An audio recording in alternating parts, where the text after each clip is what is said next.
¿Qué originó o cómo se originó la pandemia de la COVID-19? Son preguntas que pues todavía no tienen respuestas. Hay hipótesis, por supuesto, de las que se está hablando muy serias en este momento.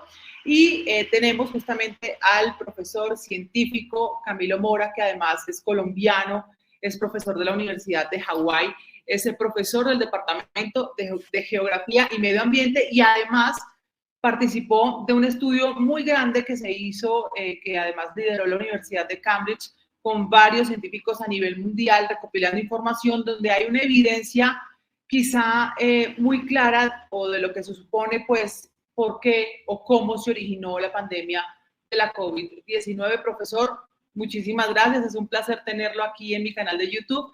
Inicialmente, cuéntenos de esa hipótesis tan grande que ustedes tienen como científicos de cómo o por qué se originó esta pandemia de la COVID-19. Sí, o sea, al principio de la pandemia, pues nadie le paraba muchas bolas a esto. En realidad todo el mundo pensaba que esto iba a ser como una gripa, como las que han pasado mucho, y esto se empezó a poner demasiado grave, ¿entendés? Y la gravedad de la enfermedad ocasionó pues de que hubiera una motivación científica de entender de dónde se originó esta pandemia. Y en este artículo específico nosotros decimos investigar los murciélagos, porque los murciélagos, pues resulta que los murciélagos son uno de los principales vectores en la transmisión de enfermedades que se encuentran en la naturaleza a los seres humanos. Esta transferencia es algo que se llama spillover.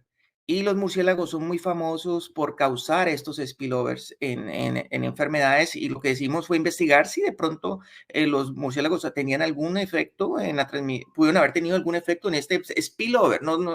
Ten pendiente de que toda esta pandemia, todo este desastre que causó el COVID-19 se originó como consecuencia de que una sola persona se contagió de esa enfermedad. Debido a la globalización, pues la enfermedad se disipó muy rápidamente, pero si tú vas al principio, eso fue un solo contacto entre un animal y una persona. Esa transmisión se llama spillover. Los murciélagos la causan, la mayoría de las veces decimos investigar y lo que nosotros encontramos es que los murciélagos están cambiando los rangos de distribución como consecuencia del cambio climático. El cambio climático está ocasionando que estas especies se les vuelva difícil vivir donde ellos viven, porque pues les está calentando, zonas que son frías se están calentando, entonces están permitiéndole a las especies moverse, los incendios forestales que están relacionados con el cambio climático, ya que se genera una sequía tan tremenda, ocasiona que los animales se muevan, la sequía por sí sola ocasiona de que los árboles se mueran, no hay comida, entonces los animales tienen que empezar a migrar, a buscar mejores condiciones, y en esa migración un animal con sus patógenos que estaba contento en el medio del monte, empieza a moverse y llega a estar en contacto con nosotros, generando el famoso spillover que se conoce también. Y eso Profesor, fue lo que encontramos. profesor, cuéntenos cuántas personas estuvieron detrás de, digamos, de esta investigación. Pues obviamente la preocupación que hay de nuevas pandemias, porque el cambio climático sigue, el temor además de seguir quizá desplazando las poblaciones de animales, no solamente por el cambio climático, sino también por la pérdida de bosques. Ese miedo también por esas nuevas pandemias, ¿no, profesor? Sí, o sea, hay dos preguntas allí. ¿Cuánta gente participó del Sí, estudio y cuáles son los prospectos del futuro? Con respecto a la primera pregunta, yo te podría decir que sin exagerarte, pudieron haber habido más de 1 millón de científicos involucrados en este artículo. Entonces tú vas a decir, mucha bueno, gente. claro, pero ¿cómo que 1 millón?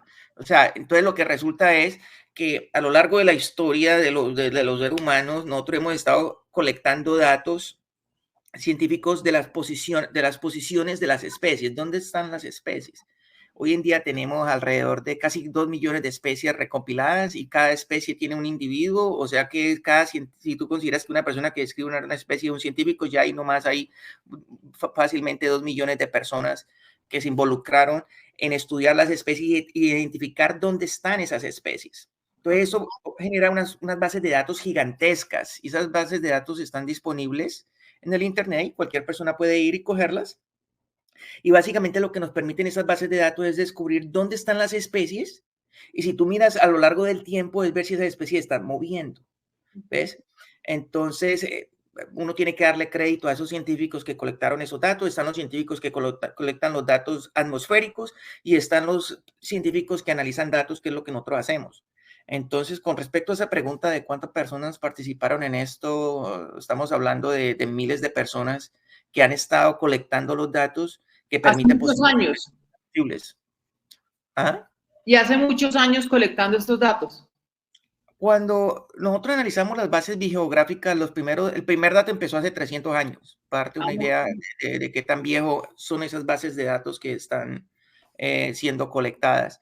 La parte ambiental son muy buenos hace por ahí unos 30 años, donde hemos estado monitoreando el clima muy frecuentemente. Hoy en día estamos monitoreando el clima cada segundo con imágenes satelitales, para darte una idea pues también de la evolución de los instrumentos que utilizamos para medir el estado del planeta.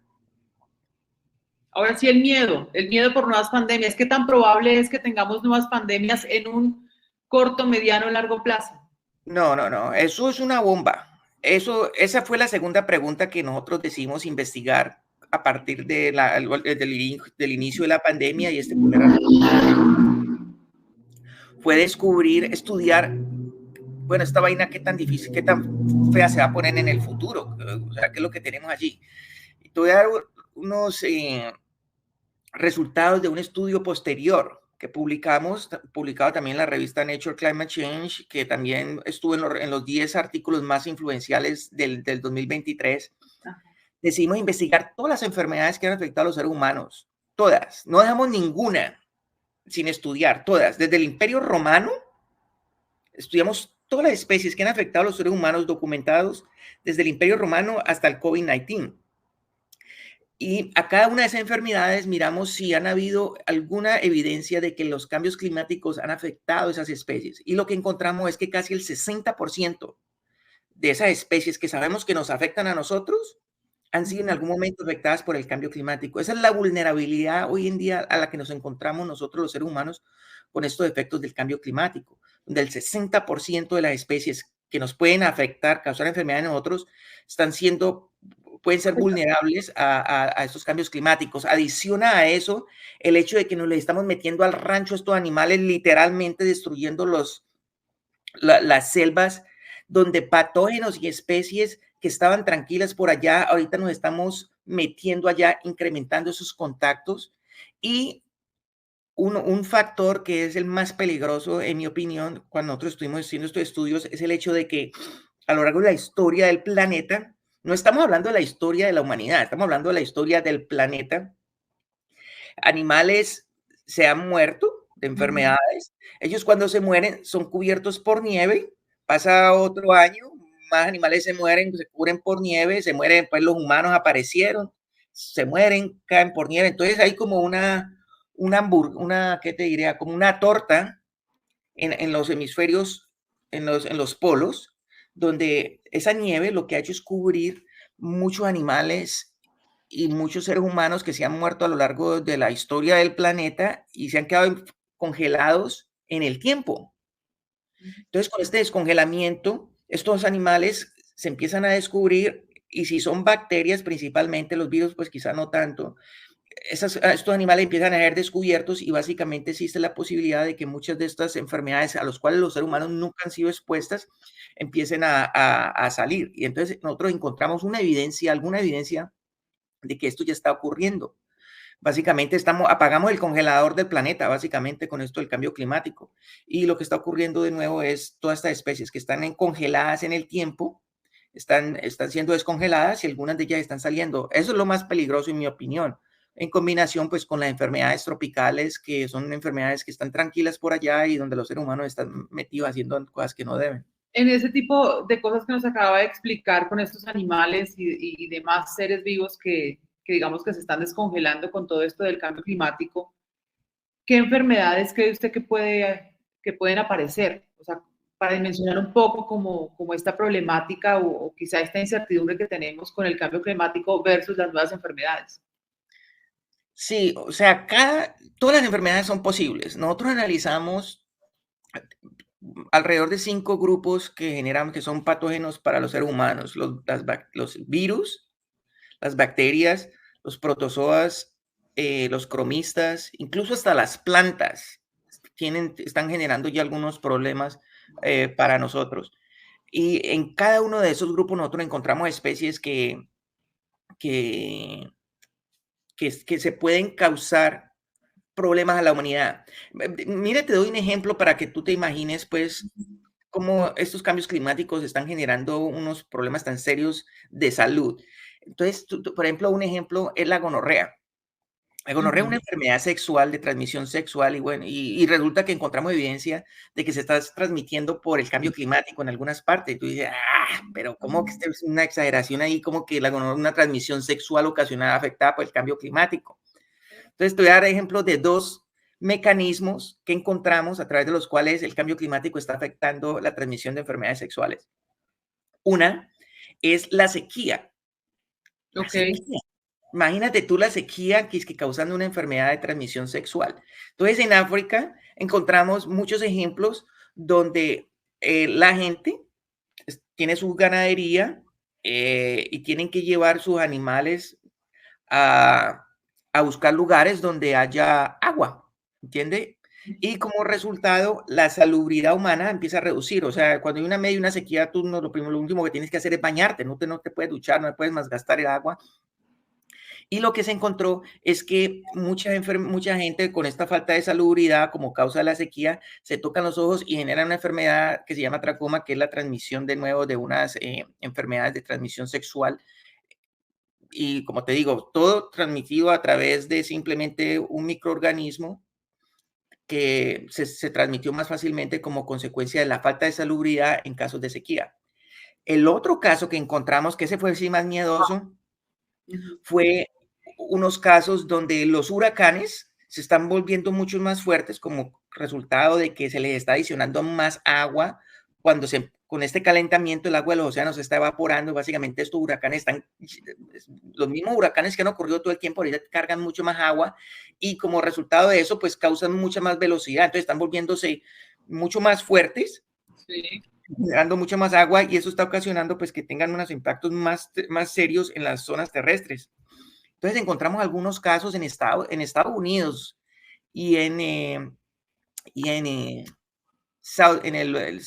el sur de Asia, Ajá. donde los huracanes vienen y destruyen toda la infraestructura social, inundan las carreteras, impiden acceso de las fuerzas eh, de orden público, ocasionando de que pues la gente, cualquier corrompido que haya por allí, pues ya tiene básicamente tarjeta verde. Entonces hubo muchos incidentes documentados donde estos sistemas climáticos ocasionan un incremento en la violencia.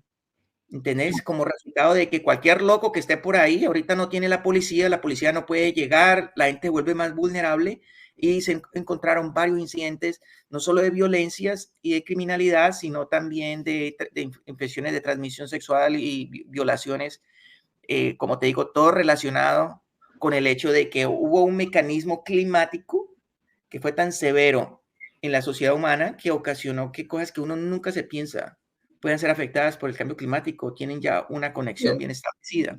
No entendí muy bien esa relación ahora con, pues, lo que me estaba contando esto último de los huracanes, o sea, de qué manera eso está generando este cambio de las enfermedades.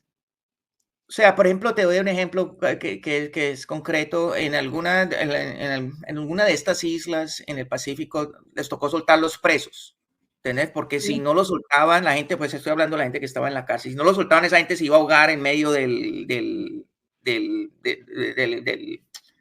del huracán que venía, pues, y Ah, lo soltaron, algunos se volaron, en otras ocasiones la misma huracán ocasionó de que se soltaran y como resultado, pues tú te imaginas la locura que esa vaina generó en un momento donde las carreteras no se podían acceder, o sea, estamos hablando de un nivel de inundación de 1 o 2 metros por encima del nivel de la carretera, eso no había carro que pudiera pasar por allí y eso se volvió, o sea, la documentación, tú lees los estudios sobre la situación social que ocurre como resultado después de estos huracanes y eso es una locura, pues, o sea, estamos hablando como básicamente animales entre los mismos, o sea, imagínate tú, primero que todo, el hambre que esa gente ya empieza a tener, porque obviamente no hay acceso a comida, porque eso no solo el acceso a las carreteras corta el acceso a todo el mundo, incluyendo la comida y el agua. En un momento de necesidad humana tan berraca como está eso, pues se incrementa la violencia, la gente empieza a pelear y también, como te digo, si existe tendencias violentas entre la población, han existido casos documentados, por ejemplo, nosotros encontramos varios casos de violaciones y casos de transmisiones de enfermedades sexuales posterior a la existencia de estos huracanes. Y como te digo, es simplemente el hecho de que no hay acceso a las fuerzas del orden público en medio de estas cosas y cualquier persona que sea loca, que le falte una tuerca, allí básicamente va a hacer lo que ellos quieren. Me llama mucho la atención que la ciencia ya esté investigando ese tipo de casos, ¿no? Es decir, que ahonden también en los aspectos sociales de lo que pasa con el clima, ¿no? Es decir, por supuesto que pues si no hay agua, eso va a generar conflictos, más violencia y por supuesto pues todo lo que usted está diciendo, desencadenando estas enfermedades. Me llama mucho la atención que los científicos hoy estén investigando a ese detalle como esas repercusiones que tiene el clima, en este caso el cambio climático. Claro, de hecho yo soy un buen ejemplo de eso. Yo estudié biología marina en la Universidad del Valle allá en Colombia y lo mío siempre ha sido en los peces. A mí me fascinan los peces y siempre iba a la isla Gorgona a estudiar mis peces allá y todas las cosas. Y hoy en día hace, por ahí, ¿qué te digo? Hace más de 10 años no he visto un pez, ¿entendés? Porque descubrí que para estudiar los peces había que estudiar a los seres humanos. Hoy en día el impacto, el efecto de los seres humanos en la biodiversidad se mide al mismo nivel que cuestiones ambientales y evolutivas en la historia del planeta. Imagínate tú que las especies han estado sobreviviendo el planeta por hace más de 3.5 billones de años y hoy en día una especie que apareció no hace más de 20.000 años tiene un efecto igual de magnitud. Es que, bueno, es que la gente no tiene que creerme. Mira tú lo que ve en cualquier ciudad, en el valle, tú te das cuenta que lo que hicimos, cortamos todo. ¿Entendés? Imagínate tú el tamaño de esas ciudades donde no dejamos ni siquiera un árbol parado. Esa es la magnitud del efecto de los seres humanos en la naturaleza. Todas esas áreas eran zonas naturales que hoy en día están cubiertas con concreto. Y obviamente no es que quisiéramos, nos tocó como científicos empezar a investigar qué es lo que nosotros estamos haciendo en la naturaleza. Cuando nosotros vamos e investigamos qué es lo que nosotros le estamos haciendo a la naturaleza, descubrimos que la naturaleza nos está en retorno pegando también unos correazos muy fuertes. ¿Ves? No solo esto que estamos hablando de las transmisiones de enfermedades, sino carencia de agua. Gente en países, de hecho, esta semana nomás estaba escuchando que en México En una México la sequía. situación de agua está imposible. Claro, y bueno, ¿y tú qué crees que es? ¿Que son los extraterrestres que están viniendo a tomarse el agua? No, es porque nos estamos tomando todo el agua en un momento donde estamos ocasionando que todo el agua se evapore. Para colmo y mal, exportamos todos los árboles, ya esa agua no se puede retener, cada vez que llueve esa agua se sale para los lados. Y lo mismo se encontró también en África. Y también tenemos por el otro lado la comida, 1 billón. No, por alguna razón alguien vio que 1 millón, no, es 1 billón con B de personas hoy en día no tienen suficiente comida para comer una vez al día. ¿Ves? Y tú dices, bueno, pero ¿por qué tanta gente no tiene comida? Bueno, porque es que los lugares donde viven están tan afectados que no son capaces de producir las condiciones mínimas de comida para esas personas. Eso es Claro. 1 billón. Hay otro billón que carecen de agua. Entonces, básicamente, estos cambios climáticos están afectando todos los aspectos de los seres humanos, no solo la transmisión de las enfermedades, sino también, pues, la capacidad que tenemos de alimentarnos y de mantener agua y básicamente la calidad de vida humana a lo que esto está afectando. Además que no hablan tanto de la extinción del planeta, ustedes como científicos, sino más bien de la extinción de la especie humana. Profesor, ¿qué otros animales pudieran generar nuevas pandemias aparte de los murciélagos? O sea, eso es un mamífero, pero hay otros animales que estemos en riesgo, digamos, de este tipo de transmisiones. Sí, claro, no, encontramos muchísimas especies. No te podría decir el número exacto porque no creo que lo hubiéramos contado, pero en la base de datos que nosotros colectamos encontramos muchísimas especies. Entonces, para darte, los murciélagos es una lástima porque los murciélagos son súper buenos en los ecosistemas naturales. Yo no sé, Polinizadores. además. Claro, los polinizadores, los que controlan los mosquitos, y pues obviamente tienen su derecho a vivir como tenemos el derecho todo el mundo, pero el problema de los murciélagos son dos.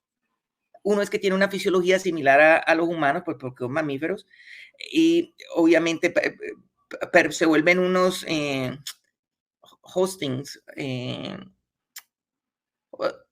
hospederos, unos hospederos de enfermedades que son fáciles de transmitir a los seres humanos. Entonces eso es lo primero, que son fáciles hospederos. Lo segundo es que pueden volar y como resultado pues pueden obviamente viajar distancias mucho más largas que les permite transmitir esas enfermedades mucho más fácil. Pero nosotros también encontramos otros especies, por ejemplo los mosquitos. Los mosquitos son los berracos, pues esos son los más peligrosos de todos, en mi opinión. ¿Entendés? Ellos se reproducen muy fácilmente. Ahorita con esto del cambio climático, lo que hemos encontrado es que están ampliando los lugares donde ellos viven. ¿Entendés?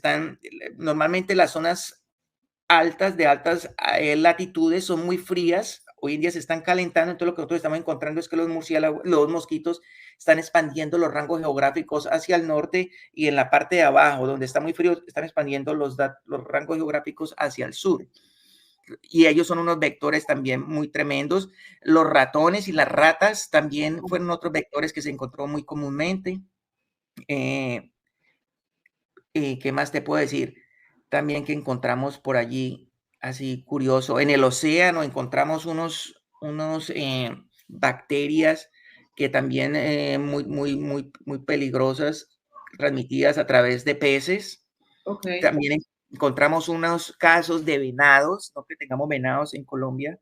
Pues obviamente el pangolín, que es una especie que también está allá entre las potencias principales de la transmisión del COVID-19, ese también está allí. No, o sea, cualquier especie natural. Sí, Cualquier incluso especie. ser vivo, porque usted mencionaba hasta plantas también, ¿no? No, las plantas, pues sí, o sea, ahorita no es que vamos a empezar a tumbar las plantas, pues porque están causando, pero sí, las plantas en algunos países, principalmente en Europa, donde hay y en Estados Unidos, donde están las estaciones, ellos tienen unos picos de generación de polen y mucha gente es alérgica a esto, ¿entiendes? Entonces han habido unas epidemias de asma ocasionadas como resultado después de este incremento del polen que está ocurriendo en altas latitudes como por resultado de estas plantas. O sea, Profesor, mira, y, ajá, perdón, ¿qué? sí, no siga, profe. Yo lo que le digo a la gente es, imagínese usted tener un computador, una belleza de computador, y usted empieza a coger un destornillador y le empieza a sacar piezas al computador. Le voy a quitar este tornillo, después le voy a quitar este coso. Eso es lo que estamos haciendo al planeta nosotros, ¿entendés? Un sistema único. De hecho, no hay otro planeta en el universo como este que nosotros tenemos y empezamos con un destornillador a tirándole todas las cosas. Estamos calentándole la temperatura, subiéndole las sequías, los océanos los estamos sobrecalentando, estamos acabando las especies. Va a llegar un momento donde vamos a quitar una tuerca de este sistema y se va a venir todo al suelo. Yo no creo que nos vayamos a extinguir. Eso yo te pongo mi plata más bien en esa apuesta. Yo no creo que nos vayamos a extinguir. Lo que va a ocurrir es que la calidad de vida se va a reducir muy dramáticamente y eso, a mi opinión, es mucho más miedoso que uno extinguirse. Porque uno se extingue y uno se muere, pues allá que Dios lo vaya y lo juzgue a uno. Pero una cosa es uno quedarse aquí y con un poco de gente hambrienta y sedienta. Imagínate tú los sistemas de la seguridad que esa vaina generaría, la zozobra constante en la que uno viviría sin tener en cuenta pues que tendríamos hambre y tendríamos de cosas. Para mí, siendo colombiano, la zona rural, eso es lo que más miedo me da. Los problemas de seguridad que se puedan ocasionar una vez mucha gente tenga hambre, man. Eso es cierto, profesor. ¿Y el cómo? Digamos, ustedes como científicos, el cómo podemos solucionarlo, si esto tiene reversa. Por ejemplo, de la Amazonía, que es aquí en Colombia la región más deforestada en este momento, si bien ya pues, ha disminuido la deforestación, es como una de las regiones donde más se talan los árboles. La gente siempre se pregunta, ¿cómo hago? ¿Cómo hacemos para mejorar? ¿Cómo hacemos para que esto no avance más o para que podamos vivir en una mejor calidad de vida sin que el cambio climático nos esté llamando ahí ya? Sí, mira, uno tiene que irse a las raíces de la causa de este problema. Y a la raíz del problema están dos cosas. Una, que somos muchos. Ya el planeta, nosotros hemos hecho ya publicaciones científicas donde documentamos que el planeta podría haber sostenido muy bien relativamente alrededor de 4 billones de seres humanos. Eso ocurrió por allá en la década de los 80. Esa era la década donde el planeta hubiera sido capaz de generar suficientes recursos para alimentar y mantener a la gente bien. Hoy en día ese número de gente se dobló, ya casi llegamos a los 8 billones. El planeta simplemente no hay cama para tanta gente, como decía la cantante Celia Cruz. ¿Entiendes? No solo eso, sino que a medida que nosotros incrementamos el tamaño de la población humana, los recursos de los que dependemos están siendo deteriorados, entonces está produciéndose menos agua y menos comida. Entonces imagínate tú la combinación de estas dos cosas. Mucho más gente en un momento donde hay donde hay menos comida y menos agua para la gente. Entonces, cuando tú analizas eso, tú te das cuenta que hay dos cosas que hay que hacer. Una es que tenemos que meter la cabeza a esto de la reproducción humana. Eso es un tema súper delicado para hablar. Una persona como yo, montañera, quizás no sea la mejor persona para estar hablando de esto, porque desafortunadamente el vocabulario afecta cómo la gente percibe este problema, pero eso no deja de ser el problema mucho menos problemático. Y es el hecho de que tenemos que mirarle a este cuento de la reproducción, empezar a reproducirnos menos, empezar a reproducirnos no tan temprano. ¿Entendés? Es curioso que muchas veces no es ni siquiera cuántos hijos queramos tener, sino a qué edad los tenés.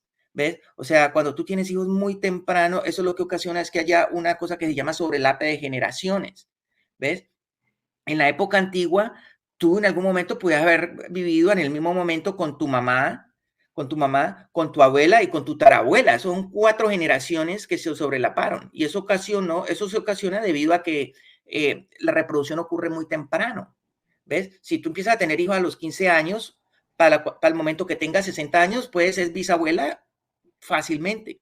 Entonces, uno de los efectos que se encontró es que quizá reducir el tamaño, la edad a la cual uno se reproduce puede ocasionar que la gente tenga la misma libertad de tener sus hijos, pero ya puede tener 2 generaciones en el mismo momento. Entonces ya al planeta le queda más fácil sostener 2 generaciones simultáneamente y a 4 generaciones simultáneamente. Bueno, en fin, yo en realidad no soy experto por ese lado, pero lo que te puedo decir es que matemáticamente eso tiene un efecto. Sí. Por el otro lado está el hecho de que es consumir menos. ¿Entendés? En los países como nosotros, allá en Colombia y los países del tercer mundo, pues no es que eso no sea un problema para nosotros, pero en los países desarrollados, eso sí es un problema y es que gastan demasiado. ¿Entendés? Una cosa es uno utilizar comida para uno sostener el cuerpo, otra cosa es comer tanto que un sistema de obesidad ni la más berraca y encima de eso botar comida. Yo, pues imagínate tú, yo siendo colombiano, uno tiene una apreciación de lo que significa simplemente comer todo lo que te dan en el plato porque no se podía botar la comida, llegar a un país como Estados Unidos donde la comida la botan de una manera impresionante. No pasa nada. Imagínate, una vez yo estaba, por ejemplo, cuando yo fui a estudiar a Australia, yo fui a estudiar allá a Australia, yo mantenía con hambre, o sea, yo no tenía plata para comer, ¿entendés? Yo podía comer espagueti al desayuno, almuerzo y comida, lo único que podía comer era espagueti, ¿entendés? Con salsa de tomate. Imagínate tú lo que es uno estar 6 meses de seguido comiendo solo espagueti con salsa de tomate, que era lo único que podía comprar, pues, y yo sin poder decir a mi papá y a mi mamá que mandaran plata, porque toda la plata que tenía mi familia, toda nos la gastamos en ese viaje, para ver si de pronto yo podía educarme y tener un futuro por allá. Entonces, los viernes jugábamos fútbol. Y algún muchacho traía un barbecue y hacía comida allí y él vendía ese barbecue. Entonces, yo normalmente guardaba mis $2 para comerme mi salchicha los viernes. Un día estoy yo allí, me quedo tarde y el muchacho pregunta, ¿alguien más quiere comprar salchicha? Y yo haciéndome como el del ojo torcido, pues porque yo con un hambre ni la berraca, pero yo no podía comprar otra salchicha, no me alcanzaba la plata. Entonces el man dice, gratis. Ay, entonces ahí sí fue, salimos del grupo, éramos como unos 12, salimos 2, un peruano y un colombiano. Todo el mundo pues no quiso comer, el peruano y el colombiano pues con el hambre fuimos y nos comimos unas salchichas gratis. Y nosotros, me acuerdo que estábamos el peruano y yo conversando allí y yo no creo que yo le escuchaba a él nada, yo lo único que escuchaba era yo mismo viendo que quedaban 6 salchichas en la parrilla, 6 salchichas. Y yo me decía yo mismo, Camilo, hey, comete esa salchicha que es gratis. Y yo el otro Camilo por acá, deja de mostrar la pobreza. Y yo hablando con el tipo, yo teniendo esa duda mental, decidí iba y me comía otra salchicha, ¿entendés? Y bueno, yo hágale, yo debatiéndome a mí mismo, Pero con si hambre. ya no, Esos debates con hambre. sí, y yo creo que el peruano también está en la misma situación, pero no queríamos demostrar la hambruna, ¿entendés? Ni la miseria. El caso es que coge el australiano, mira alrededor y se da cuenta que nadie más va a venir. ¿Sabes qué hace? Está la parrilla, ¿entendés? Con todas esas salchichas allí. El man levanta la parrilla y esas salchichas se van a la basura, mano. Ah, te cuento que yo todavía tengo en mi mente la visión así en cámara lenta de ver esas salchichas cayéndose lentamente a la basura, mano. Entonces yo ahí aprendí dos cosas. Una es el hecho de que esa gente está botando demasiada comida que no tiene en un momento donde hay tanta pobreza en el mundo. Eso es una cosa que es difícil de aceptar. Y la otra cosa que aprendí es que cada vez que te den comida gratis, ve y cómetela porque, pues, o sea, yo no creo que Dios la perdone si la bota, mano. No, qué fuerte eso. Eso es porque, pues, Colombia no es ajena a estas cifras anuales de las miles de toneladas que se desperdician cada año de alimentos. Y eso pasa mucho, pues, en países también muy desiguales, ¿no? Profe, ¿de dónde es usted? Por su acento. Yo soy del Valle, yo soy de una zona, pues nacido en Palmira Valle, ¿ve? Ajá. Pero mi mamá muy temprana, cuando yo tenía como 5 años, ella se benefició de una cosa que se llamaba la ley la ley agraria, donde había una cosa que llamaba el banco de la caja agraria, donde le daban plata a la gente educada. Mi mamá fue la primera mujer de mi familia que logró tener un título profesional como ingeniera agrónoma y le facilitaron ese préstamo. Y entre ella y mi papá, pues para darle crédito también a mi papá, que también ha sido un berraco en la vida, compraron esa finca y nos fuimos a vivir una finca y allá vivimos toda la vida en esa finca, rodeado de naturaleza, rodeado de agricultura, pesticidas, herbicidas, todo lo que tú te imaginas, Ida, hasta que en algún momento eh, mi mamá y mi papá tuvieron unos pensamientos ambientales muy fuertes y pues sí, ya es donde soy yo, del medio del monte en la región del Valle. Porque tiene el acento muy marcado. ¿Y hace cuánto está en Estados Unidos? Uf, no, en Estados Unidos hace un poquito, hace como 12 años nomás que soy profesor de aquí, pero yo salí del país cuando yo tenía 27 años, me fui para Australia, después de Australia estuve en Canadá, que también fue un país yo mantengo muy agradecido con Canadá porque ellos fueron los que al final me dieron la beca para yo estudiar el doctorado. Y entre esos países has estado por ahí hace más de 20, ya casi 20, más de 20 años por fuera del país estudiando. No pierde el acento, es impresionante. Es como si viviera allí en Cali, ¿ve? O en Palmira. Sí, de hecho, no he tratado de hacer el esfuerzo de no perderlo, como para uno no perder la raíz de uno, de dónde viene. Y de hecho, todos los días que estoy aquí, una o dos veces al día, pienso en las vacaciones que vienen, para irme para mi casa otra vez, porque eso sí, una cosa que nunca se va a perder, esa conexión con la naturaleza. Yo no creo que esos son lazos que lo amarran a uno a la tierra de uno, eso son es unas cadenas, Sí. ¿entendés? Uno, yo no ¿Usted sé, viene a vacacionar muy seguido aquí a Colombia? oh, claro, yo me voy para allá, mejor dicho, el primer día que se acaba el semestre aquí, yo me voy para allá, Pa Palmira. para Palmira, ve. Ay, profesor, pues muchísimas gracias. No sé si nos quiere dejar un mensaje final porque yo creo que aquí la conciencia es de todos, no solamente del gobierno como tal, de las entidades, sino de los ciudadanos. Usted dijo algo muy importante y es el tema del consumo.